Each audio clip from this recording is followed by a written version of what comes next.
Motherfuckers are just taking it too far. I don't know why or how everybody got this goddamn sensitive. You know who hates me the most? The transgender community. Yo, yeah, these motherfuckers. I mean, I didn't realize how bad it was. These motherfuckers, I was really mad about that last Netflix special.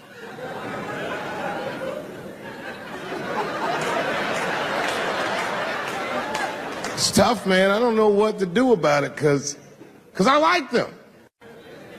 I always have. Never had a problem with them. You know, just fucking around. As a matter of fact, I think I make fun of everybody, and I mean, as a group of people, they have to admit it's kind of fucking hilarious, man. I'm sorry, bro. It's like, I've never seen somebody in such a hilarious predicament not have a sense of humor about it. They're born feeling like there's something other than they're born as, and that's kind of funny, you know? Like, I mean, it's funny if it's not happening to you. It's like that white black bitch that's in the news all the time. Rachel Dolezal. She's a white woman, but then she dressed up like a nigga and shot her way up to the very top of blackness. And I always wanted to meet her just so I could understand. I just wanted to like have dinner with her so I could just look in her eyes and call her a nigger to her face. The fuck is that bitch talking about? I identify black. That is trans talk, lady. Stop biting. Stop biting. There's a big difference between her and a trans. The difference between her and a trans is I believe transgenders. I don't understand them either, but I know they mean what they say. Them niggas cut their dicks off. That's all the proof I need. I've never seen somebody just throw their dick away. Don't need it.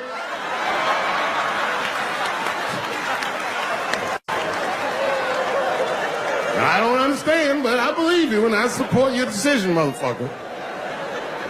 But how far is Rachel willing to go? What is Rachel willing to do so that we blacks can believe that she believes she's actually one of us? Bitch, are you willing to put a lien on your house? Invest in a mixtape that probably won't work out?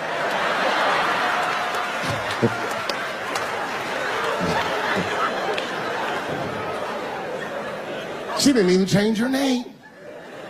Didn't even change her name. Her name is Rachel. I can't believe in that name. If you want my support, you're gonna have to change your name to the blackest shit I've ever heard. Bitch, you're gonna have to change your name to Draymond Green. I don't know a blacker name than that. That shit is black on paper. If you type Draymond Green into Airbnb, that shit will log off automatically.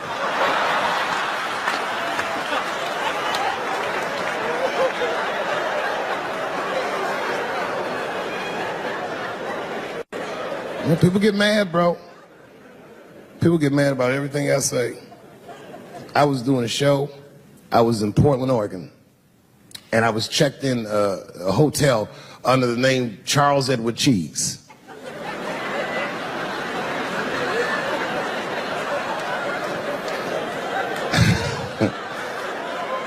I came back and there was a note. It was like a letter on my desk. It was addressed to Mr. Cheese. So obviously I'm going to assume that whoever wrote this letter must be an intimate friend of mine. This is not some kind of name that a person would just guess. But then I opened the letter and it turns out I don't know this person at all. It's a fan letter. You know, I'm not even used to the idea that I have fans, but I'm grateful for it. And even though I'm grateful for fans, I don't read those letters. It'd be nice if I did, but realistically, it's like, what am I, Santa Claus, nigga? I don't have time for this. Like, got shit I want to do. I'm trying to chill. Read all these dreams and wishes from strangers, but I read it. I'd already opened it. So I just read the whole letter. And you know what, man? Whoever wrote this letter truly loves me. I mean, they were really fucking nice in the letter. And then they described to me what it was like to come to the show, how excited they were, how much fun they were having. And then they said that when I got to my jokes about transgenders, that they were, quote, devastated. Because it turns out that whoever wrote the letter was transgender. Now, I'm going to be real for a second. You got to understand, I never feel bad about anything I say up here.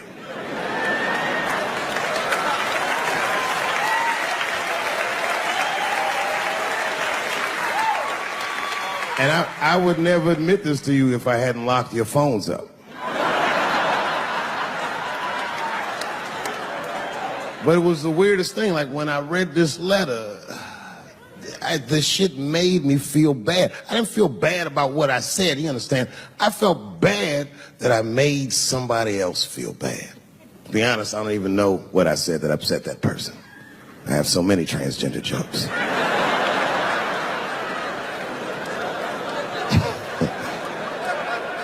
But I feel like it was probably this joke I'm about to tell you right now.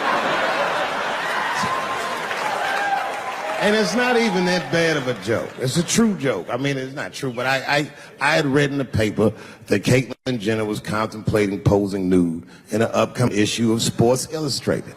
And I know it's not politically correct to say these things, so I just figured, fuck it, I'll say it for everybody else. Yuck.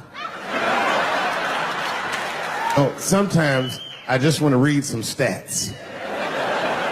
I don't know why you're gonna cram some man pussy in the middle of the sports page like this. I just didn't think that was the place for it. But I wasn't saying anything like Caitlyn Jenner's a bad person. I'm not mad at her for doing it. I'm not even mad at Sports Illustrated. If I'm mad at somebody, I'm probably just mad at myself. You understand? Because deep down, I know that I am not strong enough to not look at those pictures.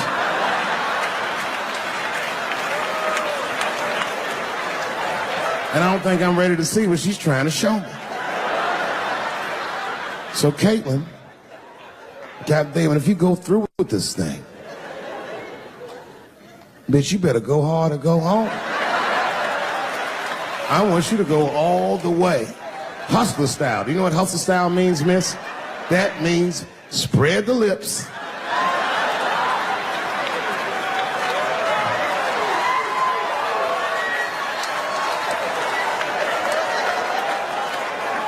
I hope she spreads her lips and there's an itty bitty dick inside. Ah!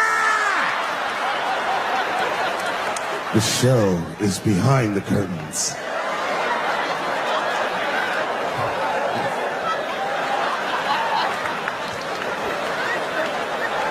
I don't know what I said that upset that person. But I'm gonna tell you something. When I read that letter, in the moments after I read it, I did something that many black men in America do not have the time or the money to do.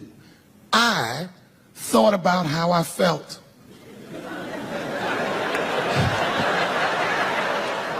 Asked myself a very basic question that I don't think I ever directly contemplated. I said, man, Dave, if you're writing all these jokes, do you have a problem with transgender people? And the answer is absolutely not. The fuck do you guys think I am? I don't understand all the choices that people make.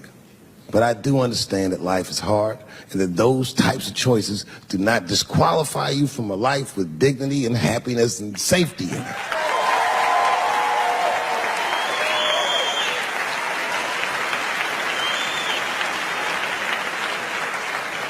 But if I'm honest,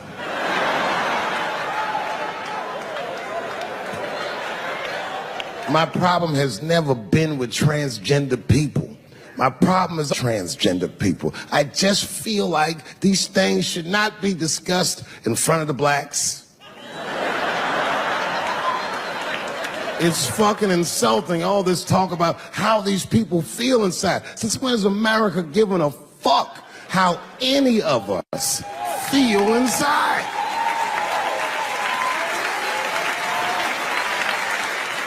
And I cannot shake this awful suspicion that the only reason everybody is talking about transgenders is because white men want to do it.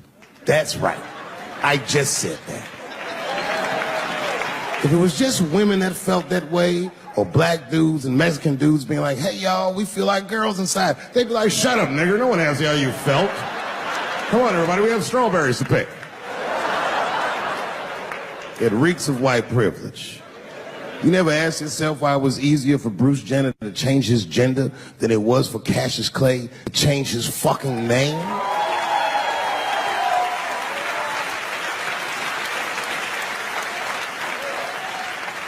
And if I were to be brutally honest, the only reason I ever been mad at the transgender community is because I was at these niggas for 6 songs straight.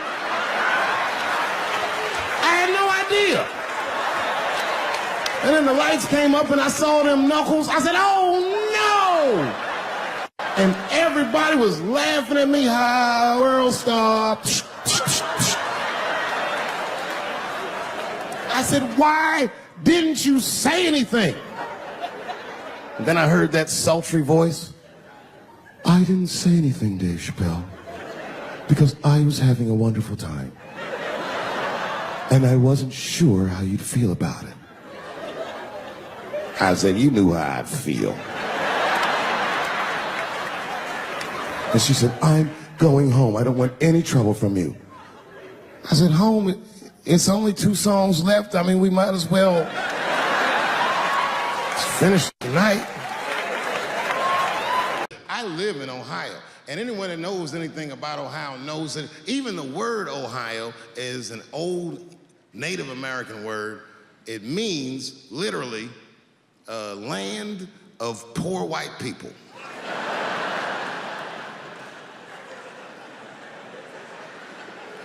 And I don't know what's going on down here, but in my experience, poor white people love, and I mean they fucking love, heroin.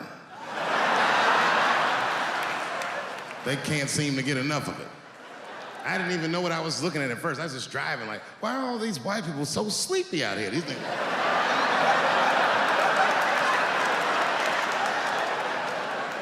It's really bad. As a matter of fact, I was coming out of a nightclub the other night in Dayton, and I'd parked my car in the alley, and no one was out there. I didn't have no bodyguards or nothing. I was home. I figured everything was fine. And as soon as I opened my car door, all by myself, suddenly, one of these heroin-addicted whites just pops out of a trash can. It scared the shit out of me. I screamed, ah!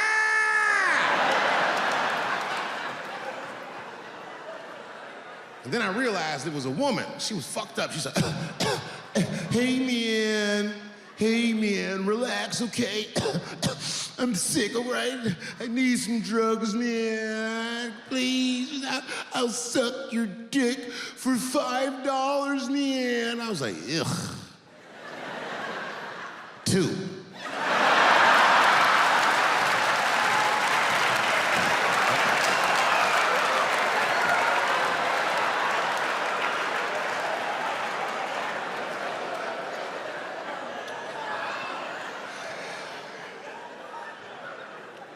Obviously, I'm joking. This opioid crisis is a crisis. I see it every day. It's as bad as they say.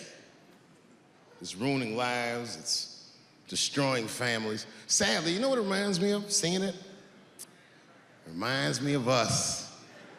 These white folks look exactly like us during the crack epidemic. You know, it's really crazy to see. And all this shit they talk about on the news about how divided the nation is, I don't believe it. I feel like nowadays we're getting a real good look at each other. It's wild because I even have insight into how the white community must have felt watching the black community go through the scourge of crack. Because I don't care either. Hang in there, whites. Just say no. What's so hard about that?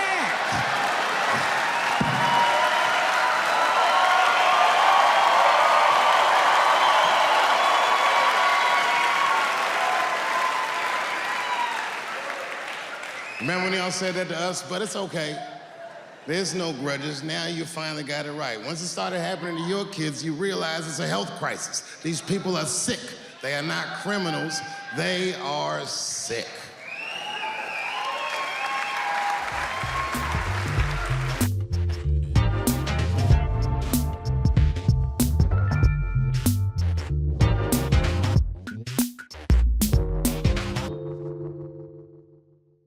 I actually write jokes backwards. I will write a punchline with no particular setup in mind. I just put it on a scrap of paper, and I'll throw that scrap of paper in my fishbowl. I have a fishbowl in my house filled with random punchlines. And every once in a while, I'll shake the bowl, and I'll dig in there and just pull one out and see if I can make that shit work. And I picked one for this special. It's not an easy punchline to pull off. Are you ready? Yeah. Here it goes. The punchline is, so I kicked her in the pussy.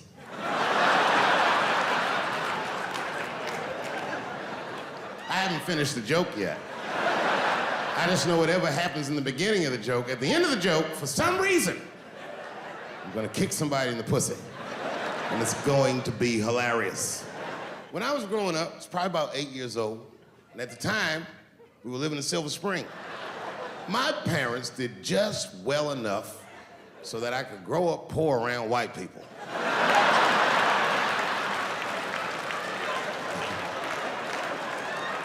And to be honest, when Nas and them talk about the projects, nigga, I used to get jealous because it sounded fun. Everybody in the projects was poor, and that's fair. But if you were poor in Silver Spring, nigga, it felt like it was only happening to you. Nas does not know the pain of that first sleepover at a white friend's house. And you come back home on Sunday and just look at your parents like, y'all need to step your game up. Everything at Timmy's house works. Timmy was one of my first white friends, like, in my life, man. And one day I was at his house, we were just hanging out, and Timmy says, Dave, why don't you stay for dinner tonight? I said, oh, man, I'd love to, but I can't. If I'm not home before dark, my mother will kill me. That was a lie. My mother had several jobs. I hadn't seen her in like 3 or 4 days. And the only reason I lied to Timmy was because at that point in my life, it was my experience that white dinner wasn't delicious.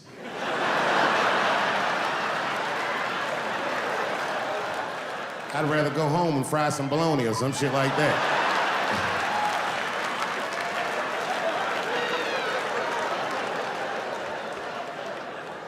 But then old Timmy threw me a curveball I wasn't expecting. He said, well, it's too bad you can't stay, Dave, because Mom made stovetop stuffing. I said, what the fuck, stovetop? Well, hold on, nigga, let me make some phone calls real quick. I had seen that commercial so many times, I had dreamt of getting my hands on some of that stovetop stuffing. And finally, I met a motherfucker that actually had a box of stovetop in the house. I couldn't miss this opportunity, so I pretended to call my mother. And then I came back and I said, Timmy, you're not gonna believe this great news. Mom said I can stay. And he said, fantastic. He said, why don't you come with me and we'll help set the table and then we can say the blessing.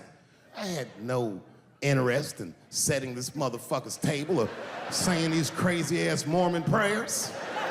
I just wanted that goddamn stuffing. So I told Timmy, I said, you know what, I'd love to help, but let me go wash my hands first. My plan was simple.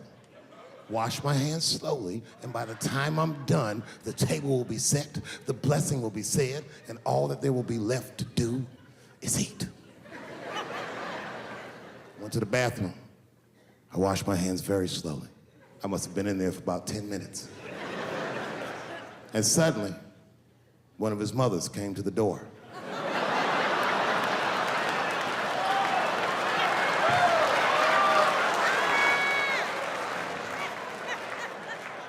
She was like, hi, David, right? I said, yes, ma'am. She said, Timmy tells me that you're planning on staying for dinner. I said, I hope that's not a problem, ma'am. She says, no, it's no problem. In fact, we'd love to have you. It's just that we weren't expecting company. And I'm afraid there's not enough stovetop stuffing for everybody. So I kicked her in the pussy. Bam! Ladies and gentlemen.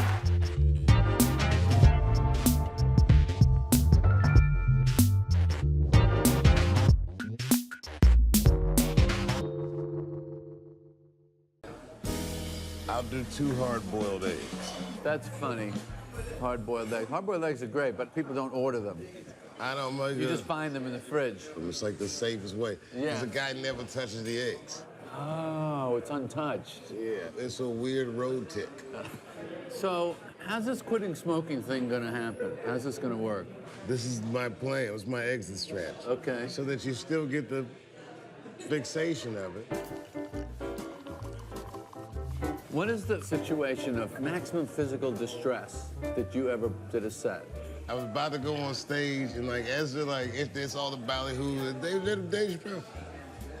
Not a big gross. Suddenly I had to like take a shit really bad. But I'm getting ready to go out.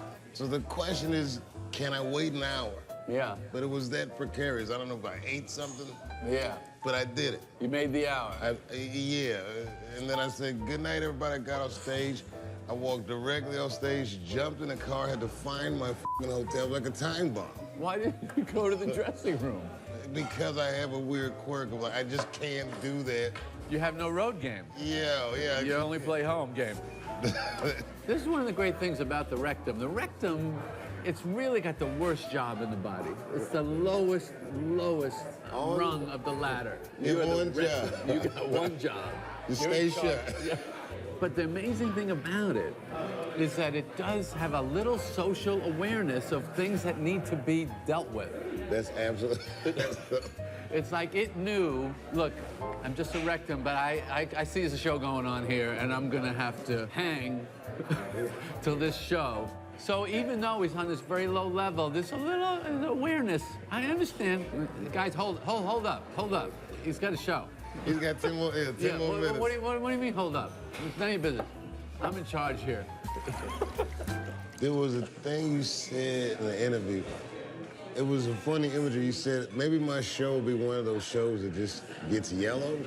Do you? Yeah. Like The Odd Couple. Yeah. Yeah. Because it's such a precise detail. I knew exactly what. It's gonna get yellow. Everybody who has ever done a TV series never stops whining. How hard? Wasn't it so hard? Yeah, it was hard. But we created something and contributed something. Do you feel a little obligated? Like, if you're able to contribute that, maybe you should do it. Yeah, sometimes the offering drives. Like, if I had an idea, like, it's a drive, but it's just like the idea says, get in the car. And I'm like, where am I going? Right, yeah. And the idea said, I don't know, don't worry, I'm driving. And then you just get there. The idea is driving. Sometimes I'm shotgun, sometimes I'm like in the trunk. The idea takes you where it wants to go. That's great. And then other times, you know, there's me, it's my ego, like, I should do something. I should be driving. Yeah. That's not good. No, because there's no idea in the car. Right.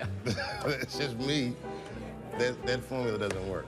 If the idea is in the car honking, going, let's go, it pulls up in front of your house. That's exactly right. Right? And you're in your pajamas. You get dressed. Ready. I'm not ready. No, but you can go like this. Where we going? Don't worry about it. You'll see. Yeah, all right.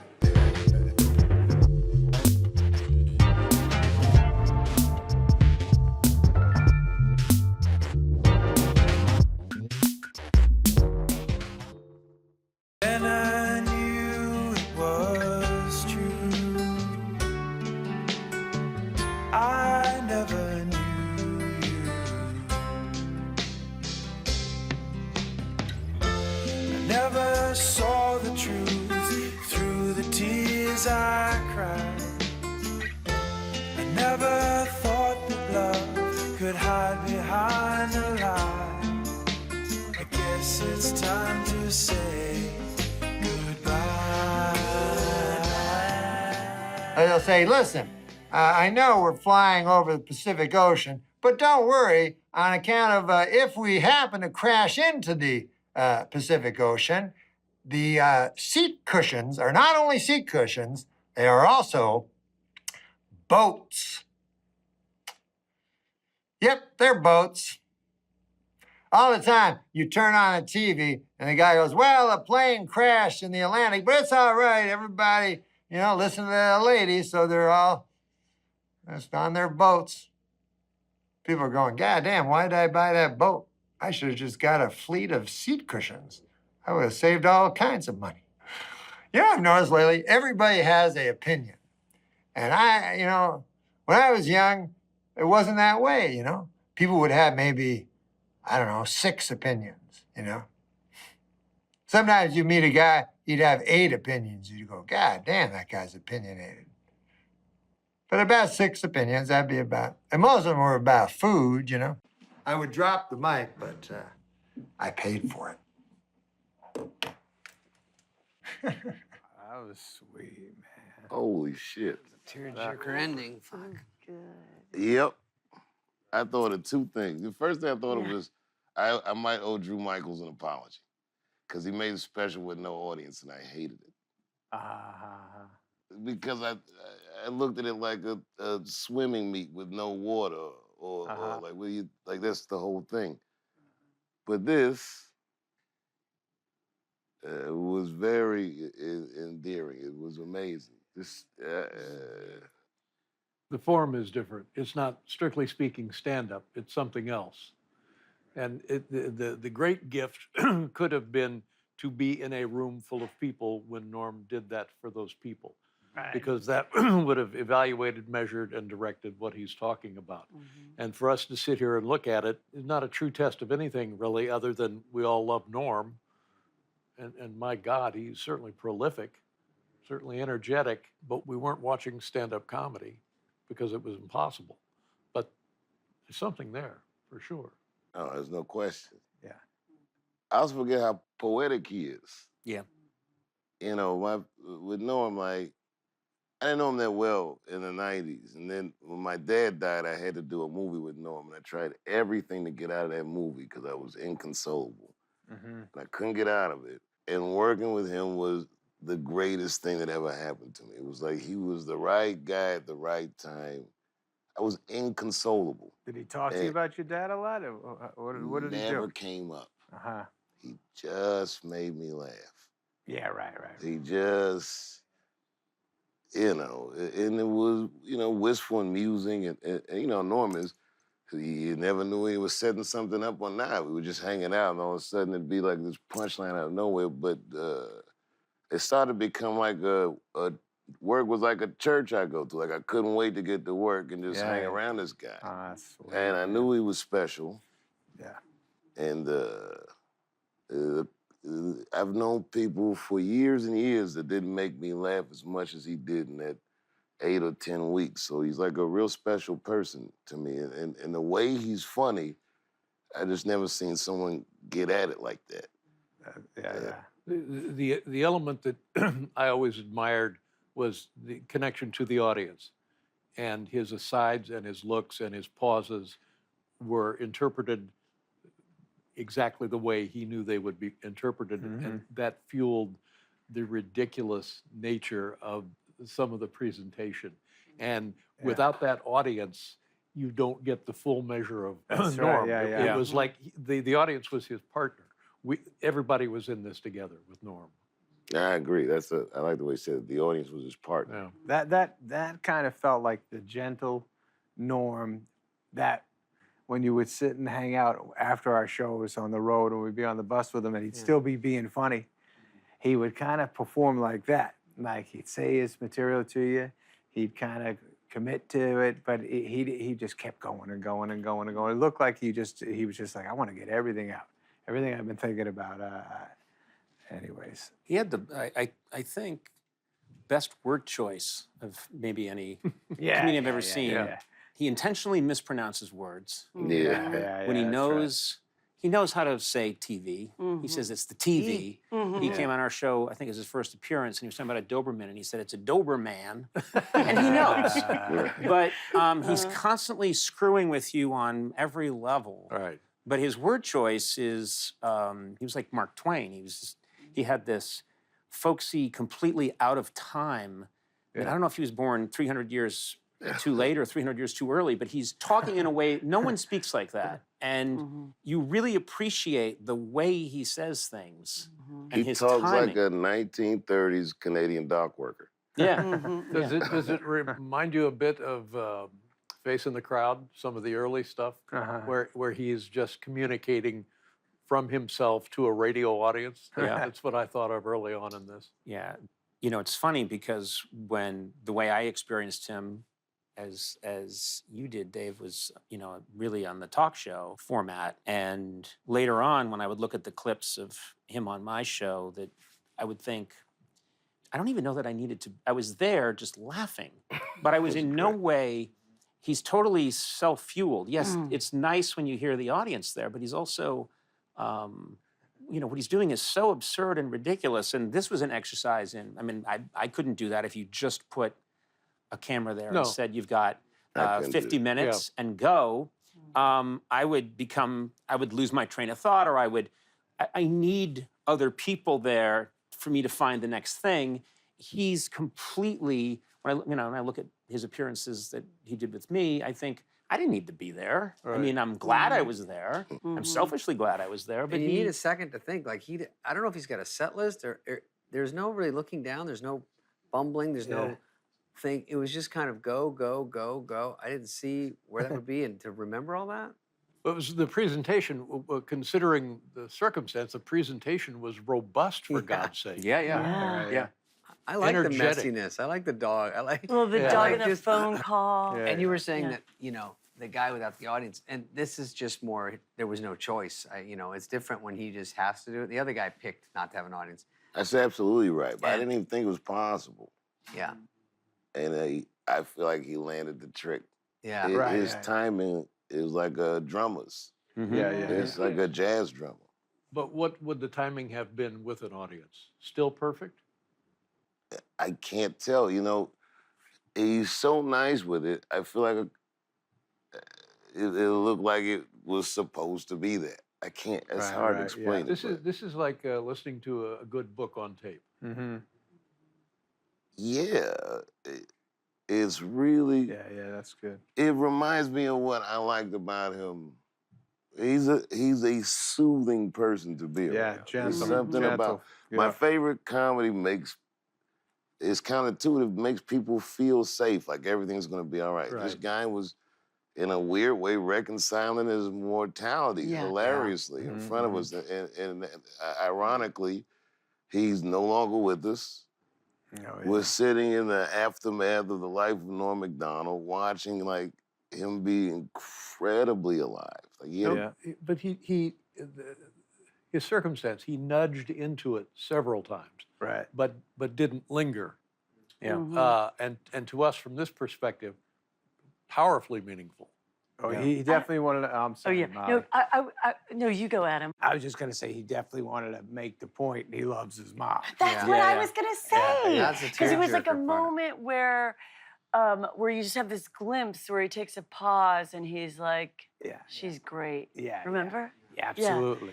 It was so. He's talking a lot about, I mean, he's talking a lot about mortality. He's talking a lot about death. And obviously now that people, you know, comics talk about that all the time, but it has this. How would those have registered in front of a live audience, do you think? not one of the suckers' mother's tits would kill. Oh, well, that would have murdered. He had a bunch of things that would have murdered. Because, yeah, he went all the way. It's right. That's the right. He went all the way around the barn. He had this great way of making you. He'd plant the seed, walk all over the hill, around the silo, down to the brook. You've forgotten about it, and then he lands that again, and it's joyous. It's just joyous. Yeah. But this form makes me so appreciate. It's what I always knew, but his face, his eyes, and his eyebrows. I always said there's something almost like a jack-o'-lantern. He's got such a great, his expressions when he's talking about after someone's completed the act, when he becomes, you know, what am I going to do now? I'm going to go down and have a cheese sandwich. He's such a terrific performer. I mean, he's really just got this, and he's telling the whole story like a great 1920s silent film comic. When he smiled, I could picture him as a child. Oh yeah. He was my senior, but he's got a boyish charm. When he laughs at his own jokes. Oh man, him laughing is amazing. There's something just joyful about watching it. Does anybody know the length of time it would take him to compile an hour of material? Would that be 6 months, he had a year? more material. I mean, we were on the road one time, and he would swap sets out of nowhere. He'd be like, "I'm gonna try some." I don't know. He didn't even really talk about it. We'd say, "You doing this joke?" He'd be like, "Oh, I don't know flip about a whole that." half out. Yeah, He'd flip. Yeah, he one time in some conversations, he goes, "I got a good 8 hours now," or something like that. Wow. Yeah, 8 hours. Do you remember that Star Search bit he used to do? The scaffolding in the bit was always the same, but I'd never seen him do it the same twice. And he would just make up these crazy Star Search intros. Star Search. This next band's been kicking around the Miami area for the last 15 years. Give it up for overnight sensation, he'd say. And he would do that. He had a million of them. And I'd seen him do the bit a bunch of times. Never the same. The lyric, the scaffolding was the same. The lyrics always changed. He also had an infinite collection of old stories, I think probably from, rural Canada or traveling salesman stories. And I would be delighted because, he'd come out and I'd be laughing. It was the only person I could say this about. I'd be laughing before he did anything.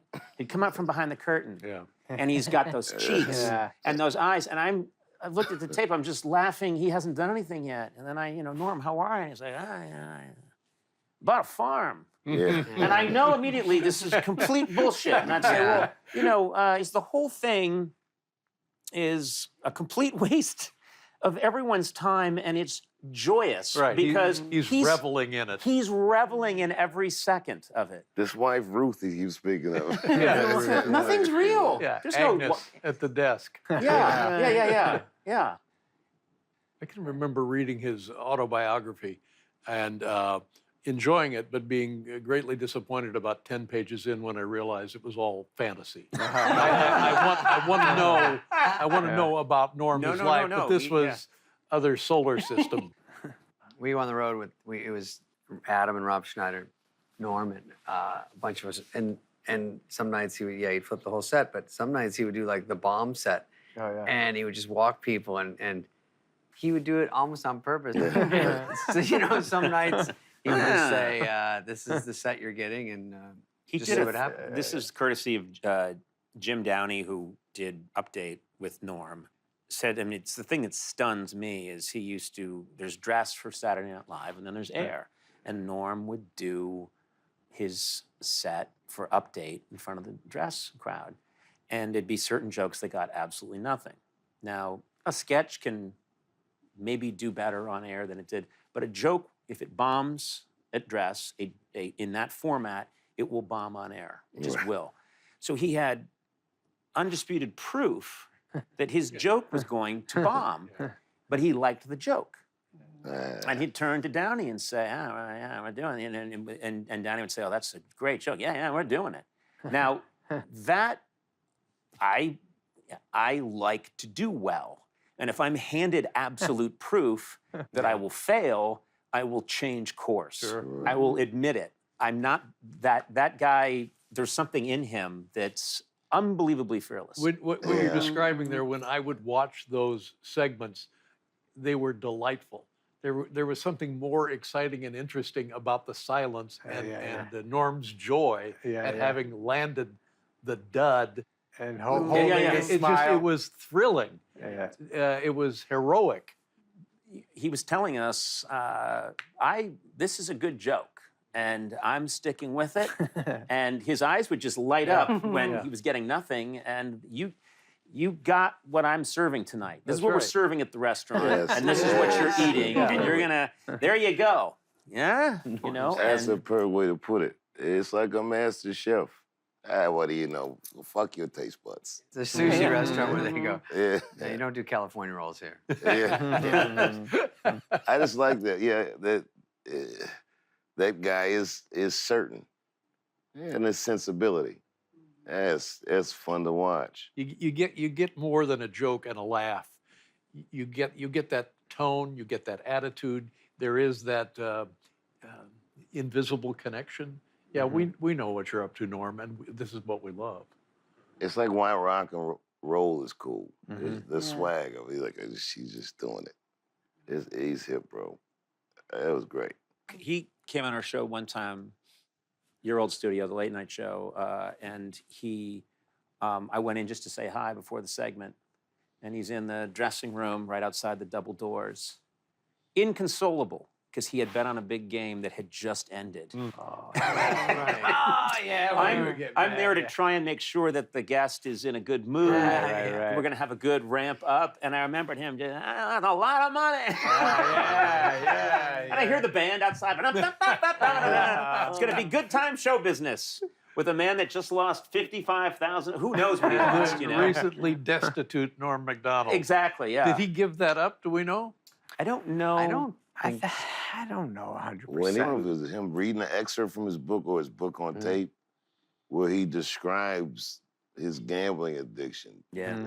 So poetically. Oh, wow. He talks about roulette. Roulette. Yeah. It's how a book on tape. hopeful it is to be he's addicted to the hope of it. And there's no way you can talk about Norm and not, because we all know that gambling was, part of his life, and you can just, in his comedy, he's just always putting everything on 17 red or 35 red. It's like, that's amazing that it's really the same, the same thrill. Yeah, you're right. That's interesting. I'm not taking that, I have a funny Norm gambling one. So, and this is everything is true. So, because some of it doesn't make sense, but we lived in the same building. I went up to visit him in his room. We come up at his apartment. That was going into his apartment was bananas as it is. But we're having a nice time, and I say, "You got any soda?" And I open up his fridge, and I swear to God, $25,000 worth of chips. Atlantic City chips are in his fridge, and I go, "What's this?" He goes, "Oh, I won big. I won big on Friday." And I said, "Well, why didn't you cash it in, buddy?" He goes, "Well, I brought it here so I could talk to Bernie Brillstein to see how I don't have to pay taxes on it." So I go, "Oh," and he goes, yeah, so I'm gonna bring it back Monday. And he told me no matter what, I gotta pay taxes. So, it didn't work out there. So whatever, I go, "Oh, that sucks." So anyways, I see him at Saturday Night Live on Monday. I go, "Did you cash that in?" He goes, "I lost it all." We go down the elevators, and they have limos for us for the SNL to go to the after party. So we get in them, and then Max, the guy, goes, "Oh yeah, Norm sometimes takes us to Atlantic City." So he just skips the party. They go right there. And that Monday he comes back. He said the same thing. He goes, "He keeps chips in his refrigerator because no one looks in the fridge if they're robbing him." Oh, that was another. That's ingenious. Better than the Bernie. That's what I'm doing. That's fantastic. Wow.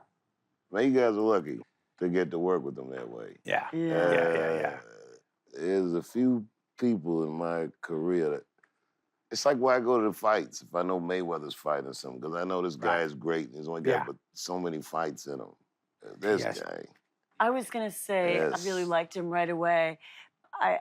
I just saw him, I felt like I understood him a different way, and I felt like deep down he was actually very, very shy, Oh, yeah. Right, don't you Very think? shy. And sweet. And so sweet. Yeah, talked about your parents a lot. He loved his dad more than anything. He talked about his dad a lot. Loved his mom, his brother, his deeply his boy. So sensitive. I was saying, so when you lost your dad, Dave, and you were talking about that, I'm sure he really was like wanting to make you feel so good and so sweet and thoughtful, and probably thought deeply about that's how he would approach it to kind of.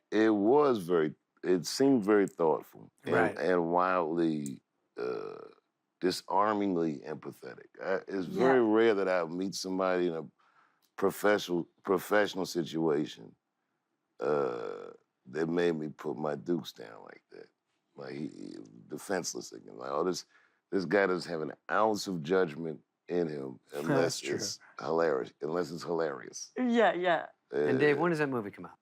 I remember when you did that movie. Yeah, I remember man. that. And the irony, I really did try to get out of it, but I couldn't imagine my life without having done it or getting to spend that time with him. Do we know if he did any of this material in front of an audience?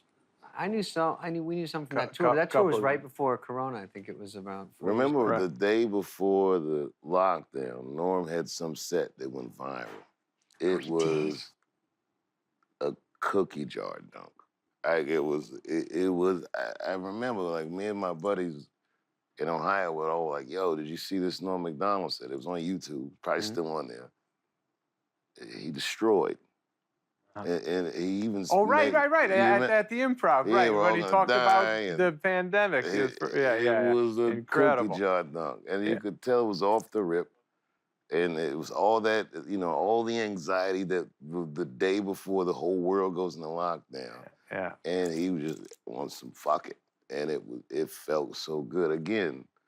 It made me feel like everything's gonna be fine. Well, if he were alive and we're doing this show that we watched tonight somewhere in front of 200, 300, 400 people, killer, standing O, what would be their impact? Well, here? yeah, the question to me is, I mean, he's touching on some third rail stuff, and it really depends on Yeah, he didn't have to leave on a big laugh. So he would go on. Some of his shit would murder. Yeah. Some of his shit would eat it. Some people would be like get annoyed, upset that he said it, and then like most of us, you go, all right, let me get out of this fucking hole and come up with a big joke because I'm about to get off. He'd go, all right, let's keep going down and we'll get out on that. I'm certain of this 25 minutes of this would kill. Yeah. Right. Which would probably be about, with laughs, Yeah. add water, 35, Add time, 38 minutes, easy. you'd have notes. You'd have people saying, Well, yeah. If you don't try want to be practice it, plus like cannibal stuff, or when he says it gets on red, I go, "Fuck, so close." Yeah. But all those, there's some stuff that's for sure laugh lines that would work anywhere, and then he pulls you away from it for a while, and then and they're trickier stuff. It's trickier to figure it out, and he would lose some people. It's but, hard to separate. I buy it. You know what I mean? Like I'm in. Yeah, that's right. And it's like watching a 4-hour Mooney set at a certain point. It's like I'm just invested in this as an experience. That's true. Yeah. And it's really hard to separate myself from that. And it's fun to watch him acknowledge what would be the silence. Yeah. I can see. and enjoy it. Yeah, enjoy and it. I could see in his mind there was a crowd there. He was anticipating this crowd, and which reminds me again, this guy was very deliberate in how he approached this, because it does seem like jazz, but it's very methodical. It's funny because he's, all I've ever heard about Norm is that I think he was the most widely read comedian. Very widely read, highly intelligent. I think a great, great mathematician. I mean, things that you would never think. He was talented in all these areas. And choosing, what's my diction? What's my word going to be? What's the right word here? What's it exactly going to be? So you get this, because he seems reckless, but he's also ruthlessly planned everything out and thought it through. Yeah. And they don't seem to go together, but with him, they do. Yeah. What was his, I'm sorry, Molly. I was going to say before, I think in the last, 13, 14 years, he got, as you said, Conan, he was reading 4 or 5 books at a time, Russian literature. Mark Twain was his favorite author. He loved Adventures of Huckleberry Finn. But he got really into reading about God and Christianity. And really wanting to understand God. Where he's headed. Feeling maybe close to death. Or thinking about death, but really, really wanting to understand God. I don't know how everyone else felt here, but Norm was sick for quite a while, and he got sicker, and I didn't know, and I talked to so many people who I was sure knew. I thought maybe I'm the only one that doesn't know, and so many. He didn't want anybody to know. I didn't know. And so, you know, being the self-absorbed person I am, I think a lot of us, we thought, is he mad at me? Is there something I did? Sure. Because we kept trying to get him to come back on, and we couldn't. He couldn't do it because I don't think he was up for it, and he didn't want to answer questions about maybe, you know, his appearance or anything. But I remembered when he went, everybody in the community was, we all thought we were the only one that didn't know, and we were so upset that we didn't get a chance to tell him what he meant to us. And then I was very quickly realized he would not have tolerated that. He didn't want it. He didn't want any of us to tell him. He'd get grossed out. He'd get very I think unhappy. it's treat him different or laugh at Yeah, his you, jokes. you reflect on experiences you had with him during the time he was ill and wondered if that had manifested itself because of the illness. Right. I'm curious as to what his process was, if you knew how he wrote. My experience was so chaotic. You know, I thought this guy is Evel Knievel. He's going to jump Snake River Canyon. He doesn't care.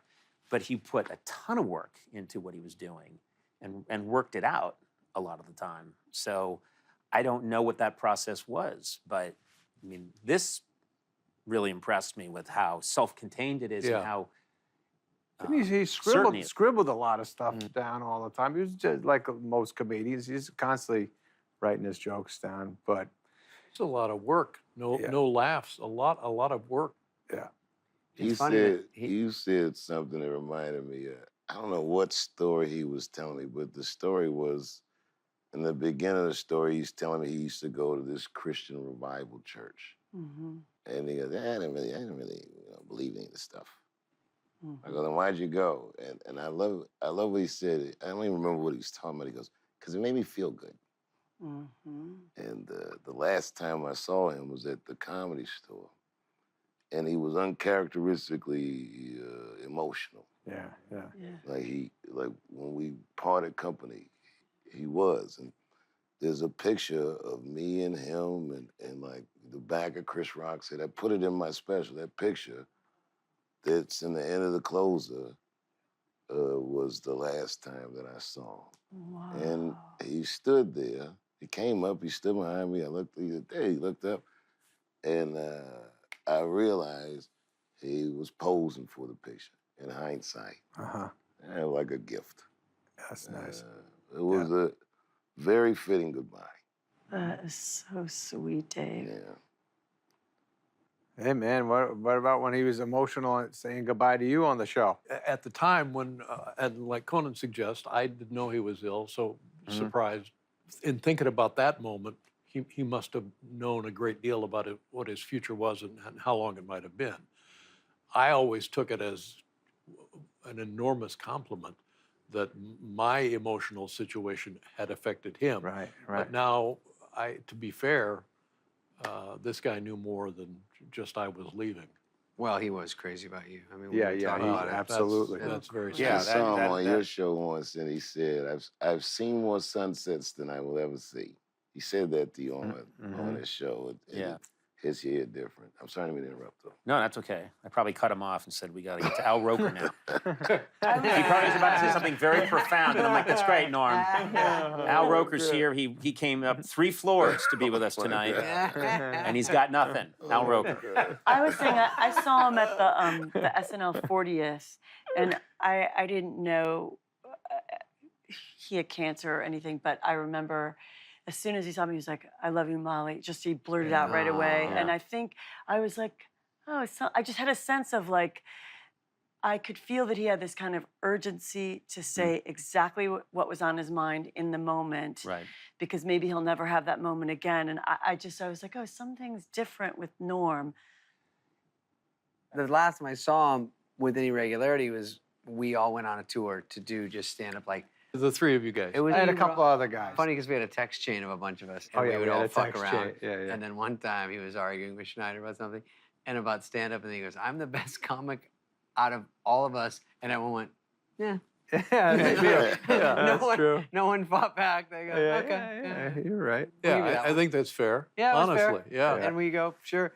But he was, you know, what the nice thing is we were flying around or on the bus or backstage.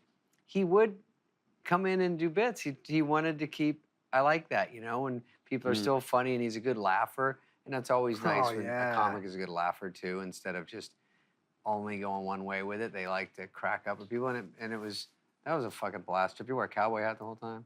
He bought a cowboy hat. Norm, All of a sudden, cowboy hat. walking so around. weird, yeah. Like, He would do that. I'm saying he would sit. He sometimes would sit.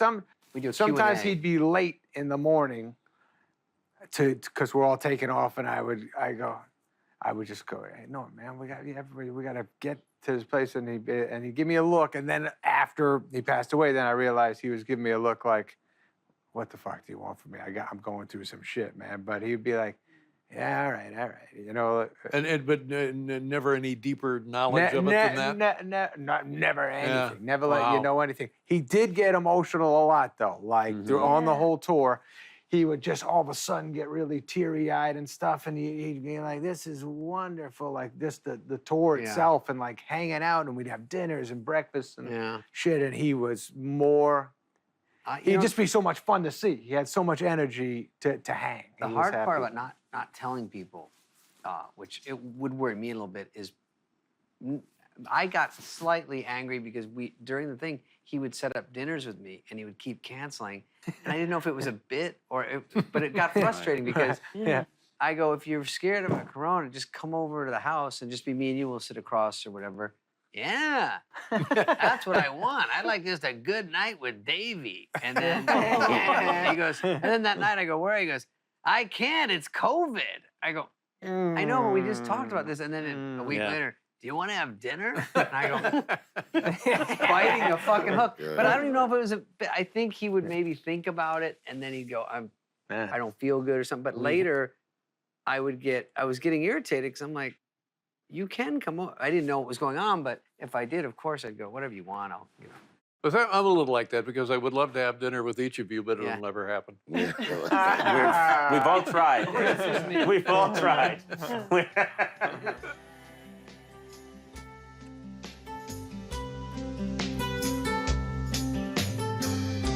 I don't want no responsibility.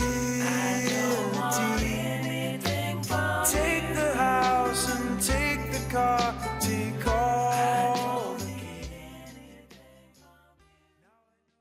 Was this in line with the relationship you had with your father? Absolutely.